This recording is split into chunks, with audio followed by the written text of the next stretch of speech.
Deus abençoe, jovens. Nós estamos aqui para mais um programa, Jovens Destemidos, irmãos e irmãs. E esperamos que de alguma forma possamos trazer algo neste programa para edificar, para te ajudar na sua fé. Amém? Eu vou tomar uma escritura muito conhecida pelos irmãos, que está no livro de Daniel, capítulo 5.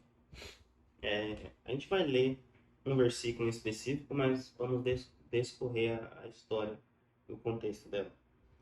Lá em Daniel capítulo 5, versículo 24 e 25, diz assim: Então dele foi enviada aquela parte da mão que escreveu este escrito. Este, pois, é o escrito que escreveu. Mene, mene, tekel, ufarsim.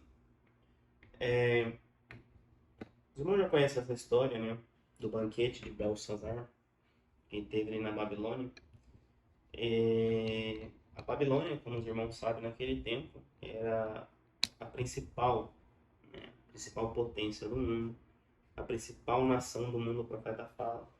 Ela era que liderava a ciência, ela que liderava armamento, soldado, liderava tudo. Ela era a potência atual naquele tempo.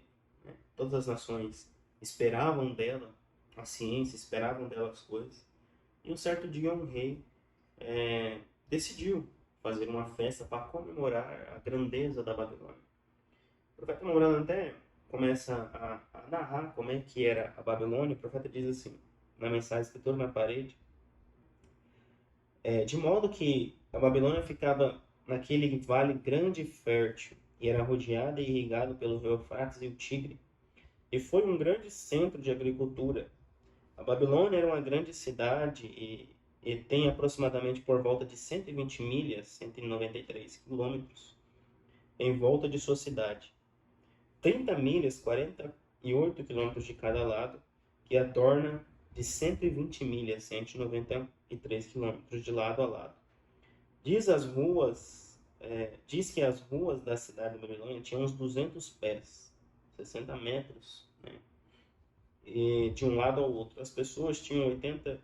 As paredes tinham 80 pés de grossura, mais ou menos 24 metros. O Rembrandt está narrando como é que era a Babilônia naquele tempo. E praticamente 200 pés, 61 metros de altura. Eles podiam ter corridas de carros de guerras em volta destas paredes com os carros de guerras. Os portões foram feitos de bronze e esses portões teriam 200 pés, né, 60 metros, 61 metros de um lado ao outro. E bem no centro da cidade ficava o palácio. O palácio era o trono e através do centro da cidade passava o grande rio Eufrates. Se você notar, é a cidade do diabo, pois é projetada de acordo com a cidade de Deus, como o rio da vida perante o trono. E nestas cidades tinham jardins aéreos grandes que saíam das paredes em volta. Então o profeta está narrando a maneira que era essa cidade. Para não tomar muito tempo. Então este rei Belsazar, que sucedeu o rei Nabucodonosor, ele decidiu fazer uma grande festa e chamar os seus capitães, seus generais, pessoas da alta sociedade, para comemorar, vamos dizer assim, a invencibilidade da Babilônia. Ninguém conseguia derrotar a Babilônia, a poderosa Babilônia. Eles começaram a festejar, e tarde da noite, Belsazar pediu para trazer os utensílios da casa do Senhor que eles tinham tomado de Israel. Eles trouxeram e começaram a beber e a fazer as coisas que eles estavam fazendo. O profeta até começa a insinuar que eles estavam, quem sabe, tocando um moderno rock and roll, ou as mulheres deitando no colo dos homens. É os mesmos tipos de festa que nós temos hoje em dia. Né? E de repente uma mão, misteriosamente, entra na festa e escreve na parede. Mene, mene, tekel, ufarsin. E as pessoas se assustaram com aquilo. Mas nós estamos contando essa história, mas por quê? Nós estamos vivendo em um tempo onde as pessoas acham que estão vivendo em segurança. As pessoas não só lá fora, no mundo, nas denominações, mas se nós não tomarmos cuidado dentro da palavra também, da revelação, as pessoas estão pensando em viver desta forma. Né? Porque como eles se sentiram? Sentiram que eram autossuficientes, bons o suficiente, né? da maneira que eles tinham vencido tantas batalhas e tantas guerras, eles sentiram que eles eram autossuficientes. O profeta diz que quando o homem chega nesse estado de sentir o autossuficiente, é onde ele começa a pecar, né? Então nós temos recebido a palavra, nós temos recebido as revelações, mensagens têm sido ministradas. Muitos pregadores trazem coisas sobrenaturais, né? E se nós não tomarmos cuidado com isso, não formos às vezes humildes, porque o que nos coloca nesta palavra não é que nós somos bons, ou que temos dom de falar, dom de cantar, dom de pregar, não é isso. O que te coloca nisso na palavra é a graça e a misericórdia de Deus. Caso contrário, nós não seríamos nada, né? Estaríamos, quem sabe, no mundo afundado nas mesmas coisas que as pessoas estão padecendo aí fora. Então, eles se sentiram desse jeito, autossuficiente, bons o suficiente. Irmãos, quando nós estamos na casa de Deus, principalmente nós que ocupamos cargos, ou tocamos, ou cantamos, nós temos que tomar cuidado com aquilo que nós estamos fazendo. Porque às vezes Deus nos comissiona para fazer algumas coisas, para ser de uso na casa de Deus, para ser usado na casa de Deus. Nós temos que saber como é que nós estamos usando o dom que Deus tem nos dado, aquilo que Deus tem nos presenteado para benefício do povo, não para o nosso benefício, né? Não é porque tocamos bem ou que pregamos bem que nós somos os bons da igreja. Não existe isso. Existe a graça e misericórdia do nosso Senhor Jesus Cristo. Tem mais nada nisso. Então eles trouxeram os utensílios da casa de Deus e essa mão apareceu. Os irmãos conhecem que foi decretada a sentença e todo mundo ficou assustado, todo mundo ficou aterrorizado, porque não sabia o que fazer, não sabia o que era aquilo. E Belsazar convocou todos os seus teólogos, sábios, entendidos daquele tempo, e ninguém sabia dar explicação. Nunca tinham visto aquilo acontecer daquela maneira, mas lembraram que eles tinham um profeta. Lembrando diz assim que esta era uma cidade que eles tinham um profeta, eles tinham uma mensagem verdadeira, que era Daniel que estava ministrando as mensagens ali, só que eles estavam indo pelo caminho errado, né? E diz assim: então as pessoas da Babilônia, com tal segurança, se sentiam que tinham uma vez dentro daqueles portões e os portões se fechavam. Apenas pense quão seguros eles devem ter se sentido naquelas paredes. O profeta diz, para não ficar nas minhas palavras, diz assim: quando o homem chega ao ponto que ele se sente autossuficiente, o pecado começa a o agarrá-lo. A igreja, a nação, o indivíduo que se sente que não necessita de ajuda de fora, o pecado começa a reinar nele, é verdade. E notaríamos também que as pessoas começam a ter aquele sentimento superior. Normalmente o pecado se estabelece e os corrói. Então, nós estamos mostrando aqui para os irmãos. O profeta diz assim: estou contente por ser americano, mas isso não tem nada a ver com refletir o cristianismo. Irmão, nós estamos vivendo num tempo agora em que, como eu disse, nós estamos vendo alta segurança que as pessoas têm se impostos, né? Têm achado que estão vivendo seguros o suficiente. Não é porque as pessoas praticam algo ou porque as pessoas estão fazendo algo dentro da nação que nós devemos fazer aquilo também. É o problema que está acontecendo na nação, é o pensamento que está abrangindo a nação, é a ideia que está abrangindo os jovens, abrangindo os casados. Não, nós não vivemos segundo o mundo. Nós vivemos segundo Deus. O que a palavra está escrita, não segundo o que as pessoas pensam. Mas irmão, perguntaram ao profeta. O profeta perguntou para a irmã: você é cristã? Ele disse: não, eu sou americano. Né? E o profeta disse: isso não tem nada a ver com a pergunta, vamos dizer assim. Porque o país que você está, o lugar que você está, não quer refletir, não se reflete que você é um cristão. Você é reconhecido pelos seus frutos, você é conhecido pelo que você manifesta, pelo que você fala e pelo que você age. A palavra de Deus é dessa forma que nós somos identificados. Então o profeta diz assim: estou contente por ser americano, mas isso não vem a refletir o cristianismo nada. Se pecamos, vamos pagar por nossos pecados, né? Que isso lhe seja assegurado. Então não é porque você toca, porque você canta, ou porque você está no Brasil, ou está nos Estados Unidos, ou qualquer lugar do mundo que você esteja, que você deve acompanhar os maus e os pecados que estão acompanhando aquela nação. Então observe, né? Então o profeta diz assim, ó, esta grande nação pecadora, qualquer hora seus rock and roll vão parar, vocês vão ouvir a voz de um pregador, vocês darão ouvido à mão de Deus no julgamento de um dia. Mas o rock and roll se cessará do mesmo modo que os conjuntos se cessaram e tocaram. Irmãos, os irmãos conhecem a história do Titanic, uma história muito conhecida, né? De um grande navio que ele, da época dele, era um dos maiores navios, né? E a história diz que interrogaram o construtor do navio. E ele estava tão seguro que aquele navio não ia afundar, que era o melhor navio que existiu na Terra. Ele disse uma frase, que nem Deus poderia afundar o navio. E os irmãos conhecem a história, ele andou em alto mar, de uma determinada cidade para chegar a outra cidade, e bateu em um iceberg, e o navio afundou. Né? E toda aquela segurança que eles disseram que tinham, aquela segurança foi afundada naquele momento por um iceberg. E as pessoas ali em desespero, as pessoas ali preocupadas, que estavam perto de morrer, não tinham levado botes suficiente para tirar a multidão. Estava uma coisa horrível ali para as pessoas, quem sabe ali.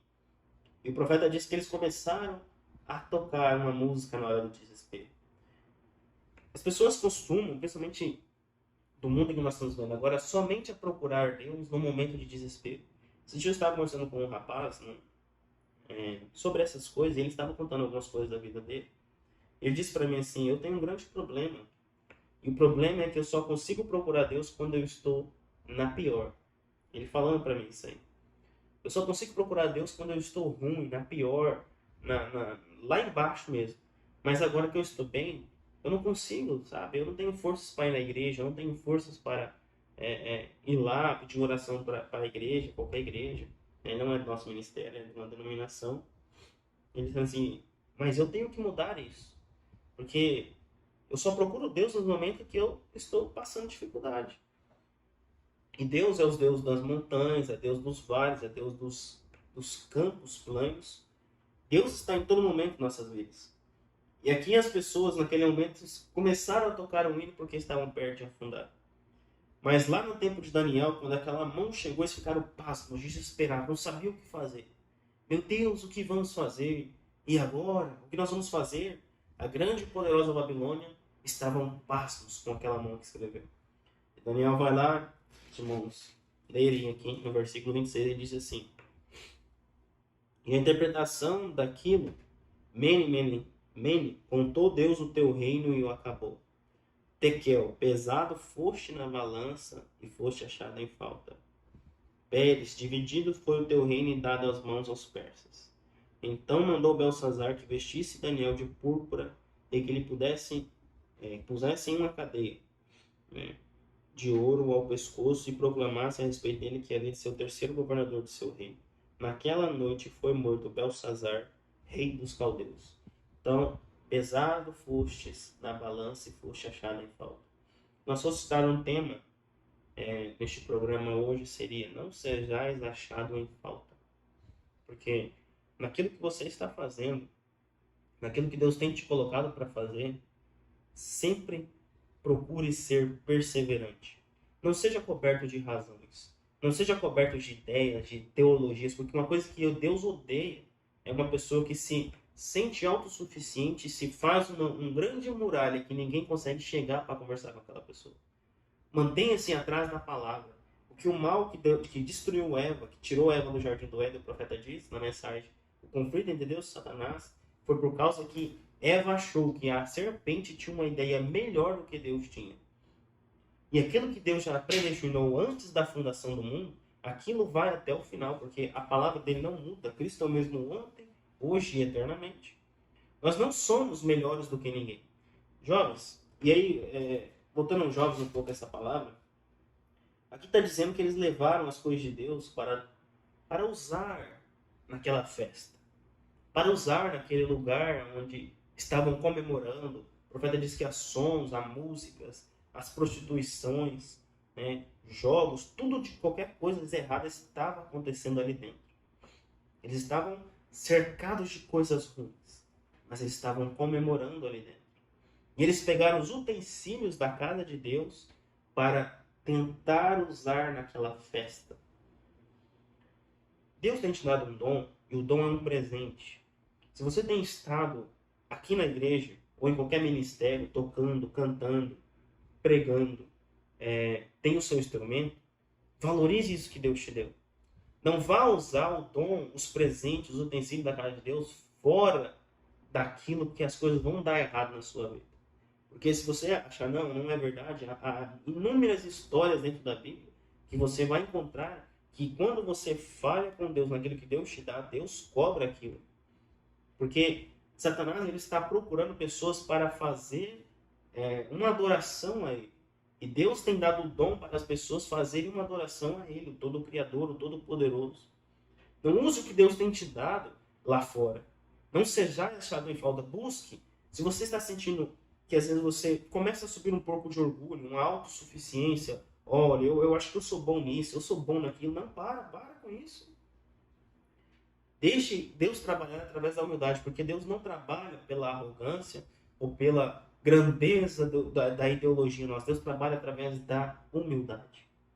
O quanto mais humilde você puder ser, em lugares maiores Deus vai te colocar.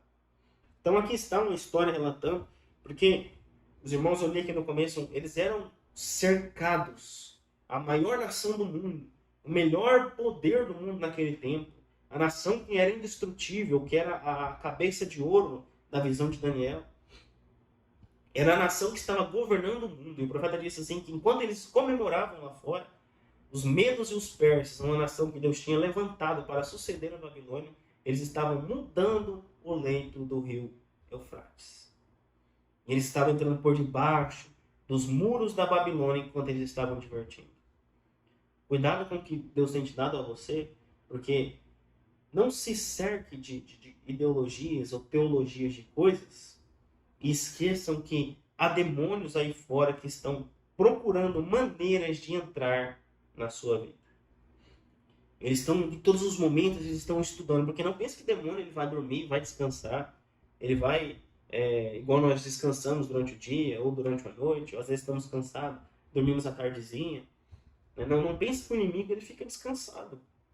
Porque a única função do diabo na terra é matar, roubar e destruir. Ele não vem para mais nada disso. Então, dia e noite, ele fica vigiando a maneira que ele consegue entrar para destruir uma pessoa, uma posição, um cargo ou uma igreja. É a única forma que ele consegue, porque o mundo aí fora já é do diabo. O mundo já é do diabo, ele não precisa de mais nada daquilo lá. Ele só está pervertendo diariamente, constantemente, o mundo aí fora. E há lugares que já está podre para si ir já. Agora, quem está voltado é para os que estão buscando pela palavra de Deus, buscando uma seriedade, buscando uma maneira melhor de ser, uma maneira melhor de se portar, uma maneira melhor de entender a palavra, crescendo em sabedoria da palavra. Procure isso. O inimigo está procurando pessoas que estão procurando essas coisas. Porque ele sabe que esta é a fonte certa, este é o caminho certo a se seguir.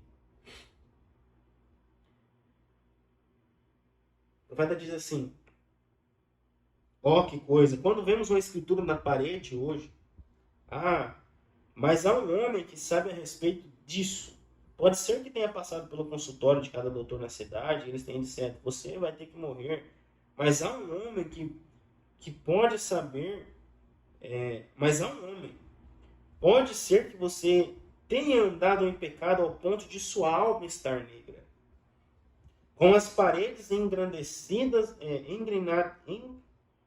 enegrecidas do inferno, e você está pronto para cometer suicídio sem esperança. Mas há um homem, e o seu nome é Jesus. Ele conhece o sobrenatural. Ele é nosso rei, pois somos filhos de seu reino. Há um homem. Então não importa, o profeta diz em alguma mensagem, não importa se você tem passado no mais profundo do inferno, se você está afundado de pecados, se você está afundado de problemas, de situações, que você olha ao redor e fala, não tenho mais esperança, não há mais solução para mim, irmão. Eu acho que eu já estou quase chegando na linha da misericórdia. Não, há um Deus, há um homem que padeceu as mesmas coisas que nós padecemos. Se você ler, em tudo ele foi tentado, em tudo ele foi testado. Para quê? Para que ele mostrasse para Satanás que também teria um povo que venceria. Ele te entende. Às vezes nós temos amigos que nós conversamos e dizem, olha, eu estou passando por tal situação, por tal dificuldade. Eles tentam ajudar no que podem, na maneira que podem. Nós tentamos ajudar uns aos outros dessa forma. Mas o grande Criador, um grande Mestre, é o único que pode ajudar nós nos momentos de dificuldade, porque ele conhece o nosso interior. Vocês não podem se encher de arrogância e dizer, não, eu não vou mais, eu não quero saber de mais nada. Eu já estou bem na situação que eu estou. Aí você está enfadado ao pecado, o profeta diz. Que o homem que se sente autossuficiente, ele está enfadado ao pecado. Você tem que ser humilde. Olha, eu não estou bem, eu estou fazendo coisas que eu não deveria fazer. Eu estou agindo de maneira que eu não deveria agir, estou falando, estou se portando. Porque, jovens, nós não temos, irmãos e irmãs que estão assistindo, nós não temos mais esperança de grandes coisas na Terra.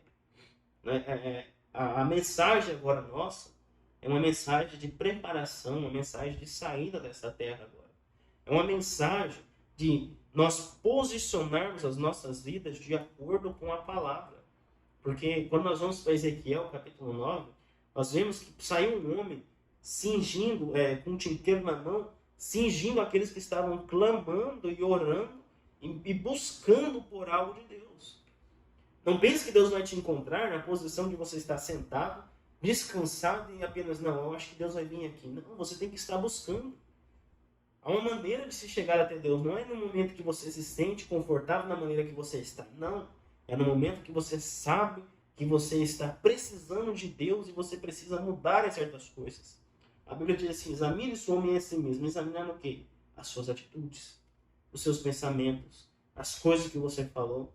Porque o profeta diz nessa mesma mensagem aqui, que eles estavam cercados de coisas. E o mundo lá fora não poderia ver. Eu, como seu amigo, eu, como seu irmão, eu não posso ver o que você está fazendo, nem você vê o que eu estou fazendo, ou o que alguém está fazendo ao nosso redor. Mas há um Deus que, não importa o quanto você se esconda, ele sempre consegue ver o que nós estamos fazendo. Ele sempre sabe o que nós estamos agindo, falando, pensando. Ele tem estado ao nosso redor em todos os momentos de nossas vidas. No momento que você achou que ele não estava, ele estava lá sim. No momento que você achou que era dificultoso, ele estava lá também. Então, não tente se dizer ou enganar a si mesmo e achando que é autossuficiente, que não precisa de Deus, que não precisa de ajuda. Para com essas coisas. Nós devemos viver em humildade, buscando um aperfeiçoamento, buscando um selamento, a ponto de nós estarmos cheios do Espírito Santo. Porque a Bíblia diz que o Espírito Santo é um prêmio pela nossa obediência. Então, como nós conseguimos o Espírito Santo? É obedecendo a palavra diariamente.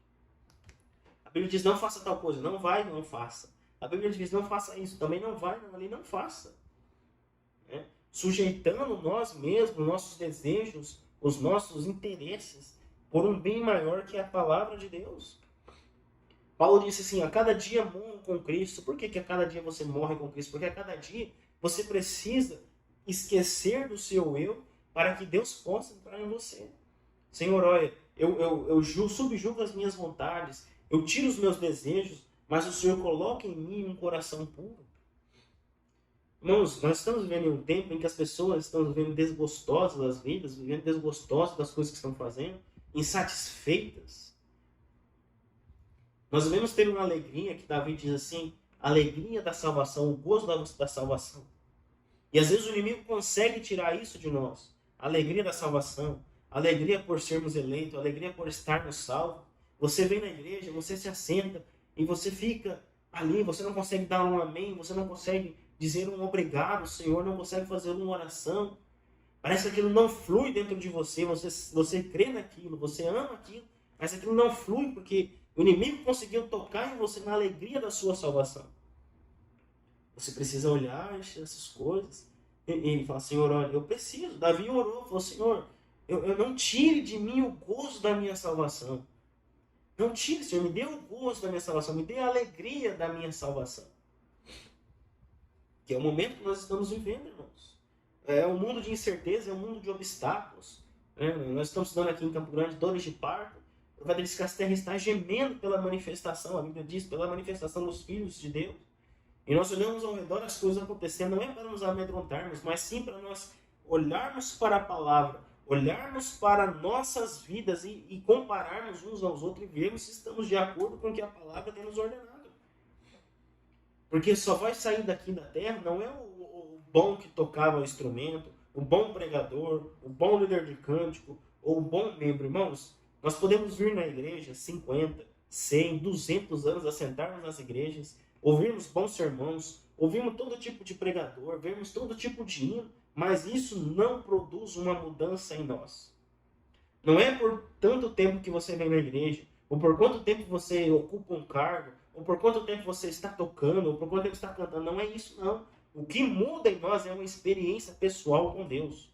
Uma experiência que Jacó teve que clamar para que Deus desse para ele quando ele viu que o irmão dele estava vindo para matá-lo. É uma experiência. E essa experiência, ela muda a sua vida, ela muda a sua forma de pensar, porque você sai de cena e Deus entra em cena para governar a sua vida. É uma experiência. O que nós necessitamos nos últimos dias é termos uma experiência, porque só vai ser arrebatado não aquele que toca bem, aquele que tem a estatura de um varão perfeito. Fé, virtude, temperança, ciência, paciência, amor fraternal. Este é o homem que vai ser arrebatado. É o tempo que nós estamos vivendo. Não sejais achado em faltas. Busque, vá orar, vai meditar, falar, Senhor, eu não estou tendo meus tempos ainda de leitura. Vá jejuar, vai ter seus momentos de orações, seus momentos de somente você e Deus. Naquilo que você está falhando, peça a Deus para que te dê força, para que te dê graças para você vencer. Porque Deus prometeu que nós viveríamos, não em um mar de rosas, mas nós teríamos vitórias. Então, se você está perdendo, procure ver aonde você está errando, aonde você deixou Deus de lado, e volte até lá e traga Ele de volta. Porque não é tempo mais de apenas brincarmos, ou dizermos, não, vamos ouvir bons sermões. Não, nós passamos do tempo disso. Nós estamos agora procurando por um aperfeiçoamento nosso dentro da palavra, uma experiência nossa dentro da palavra. Sermos melhores pais, melhores mães, melhores jovens, melhores filhos, melhores pastores. Não pelo nosso eu, mas pela graça e misericórdia do Espírito Santo. Não cesar achado em falta, porque Deus vai sondar, Deus tem sondado o que você tem feito naquilo que Deus tem te dado. Deus tem sondado o que você tem feito, as coisas que você tem agido, as maneiras que você tem exposto o que Deus tem feito por você. Eu não posso ver, ninguém pode ver, mas há um Deus que está acima de todos nós, que Ele vê tudo. Tudo. Amém? Então nós não devemos ser achados em falta. E o profeta até compara com a nação de hoje, né? A Babilônia, compara com a nação de hoje, o mundo de hoje, o mundo vivendo, como eu disse no começo, em segurança. Eles olham ao redor, e uma nação tem uma potência maior do que a outra, uma nação tem um armamento melhor do que o outro, uma nação tem um exército melhor do que o outro. Eles se sentem seguros o suficiente, mas por dentro estão todos temorosos. Eles têm medo do que vai acontecer. Eles têm medo das coisas que vão acontecer, têm medo de morrer. O profeta diz na mensagem, se não me falha a memória, som incerto. Ele diz assim que as pessoas, elas vão caminhando, elas vão andando e andando, e começam a esquecer de Deus, porque dentro de nós há uma alma, e essa alma, diariamente, ela clama por nós contra as coisas erradas. E o profeta diz que há pessoas que elas vão andando, e a alma aos poucos vai sumindo a voz dela.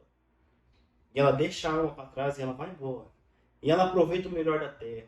E ela aproveita o melhor que ela poderia aproveitar. Não se engane, irmãos, nós estamos assistindo aqui, não se engane com as coisas que o inimigo mostra lá fora. É apenas uma miragem, é apenas... Os irmãos já viram que há relatos, né? Quando você vai no deserto, você está com muita sede, e o sol está muito quente, você olha para um determinado lugar, você começa a ver águas, fontes caindo, você começa a imaginar de tudo naquele lugar, e quando você chega lá é apenas areia.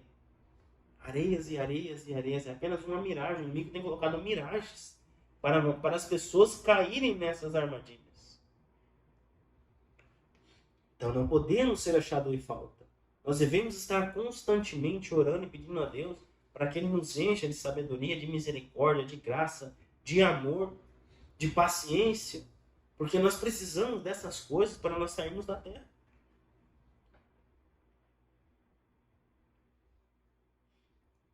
profeta diz assim: nós não devemos ser religiosos para dizer isso aqui. É o profeta diz: você pode ser muito religioso. Como eu disse, você pode vir na igreja, você pode achar que estar todo culto e cantar e tocar e pregar essas coisas. Não, isso mesmo. Não é a sinceridade.